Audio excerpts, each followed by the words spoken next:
Бүгін кәде достар менен ифтар, башка кәде Instagramга, Facebookка сүрөттөрүн коёт. Озачарда отурабыз, орозоңуздар кабыл болсун, биз ифтарда деп.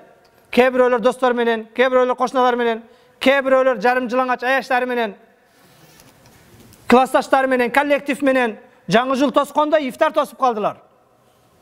Силердин жалабатыңарда кандай билбейм, биздин ошто абеттен кийин барсаң кафелерден орун таппайсың ифтарга. Бүгүн кафеден ооз ачкандар, сен бүгүн кафеден өзүң ооз ачканга бош орун таппай жүрсөң, бирөөлөр жегенге нан таппай жүрөт. Кулу ва шарабу ва ла тусрифу, жегиле, ичкиле, бирок ысырап кылбагыла. Иннаху ла юхиббул мусрифин. Чындыгында Аллах Таала ысырапкорлорду сүйбөйт дейт. Бүгүн кээде акчаны башканы үнөмдүү пайдаланганды үйрөнөлү. Пайгамбар саллаллаху алейхи ва саллям кошунаң ачка турса, жеген тамагың адал эмес дейт. Бүгүн сен кээде досуң менен, классташың менен барып 5 адам ооз ачасыңар, бирок сенин 5 адам ачкан, 5 адамыңа кеткен акчага кээ бир жетимдер үйүндө, карылар үйүндө, медреселерде 50 адамдын курсагы тоет. Сен бүгүн кафеге кирип сыймыктанып бир Instagramга сүрөт койгонуңа, сторис киргизгениңе сүйүнүп, орозо тутканыңды реклама кылып, 5000 сом төлөп кеткен акчага кээ бир жетимдер үйүндөгүлөр бир ай тамактанат. Аллах Таала жегиле, ичкиле, ысырап кылбагыла дейт.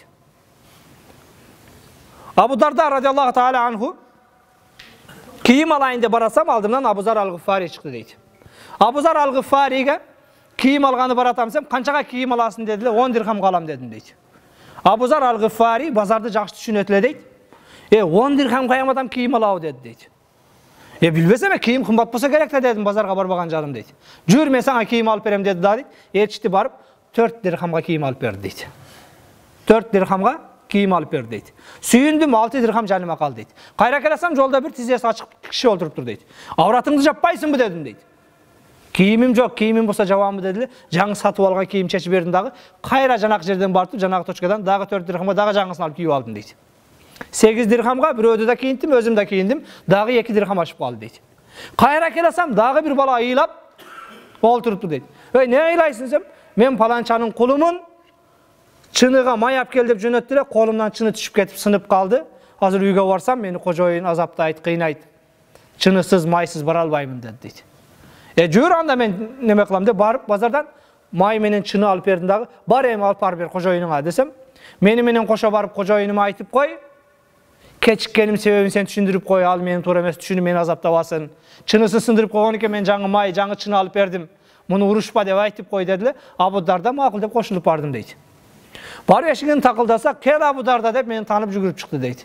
Келдим, могул кулуң колунан чынын түшүрүптүр. Майы төгүлүп калган экен, май алып бердим, чыны алып бердим, урушпа, ошого кеч калды дедим дейт. Абу Дарда, сен ортого түшүп келипсиң, сен ушул байкуш азап чекпесин, ушул байкушту кожоюну кыйнабасын деп, 2 дирхамга май менен чыны алып берипсиң, мен бу кулду азаттыкка чыгардым деди дейт. Абу Дарда айтат, 10 дирхам менен өзүмө кийим алам дегем дейт. Өзүмө кийим алдым дейт. Бир кийими жокко кийим алып бердим. Тиги кожоюндун чынысын сындырып койгон, майын төгүп койгондун майын алып бердим. Акыры барып, бир кулду дагы азат кылдым дейт. 10 дирхам үнөмдүү пайдаланган айынан, туура пайдалангандын айынан ушундай берекелүү болду дейт. Кээде бүгүн жана фирменный футболка, спортивка кийгенибизге сүйүнүп, гоонуп, мактана өрбөйлү. Сен кийген бир бут кийимге, бир спортивкага жетимдер үйүндө, кээ бир студенттер башкалардын 10 спортивка алышы мүмкүн. Акчаны үнөмдүү пайдаланалы. Ысырапкорчулук бул жакшы эмес.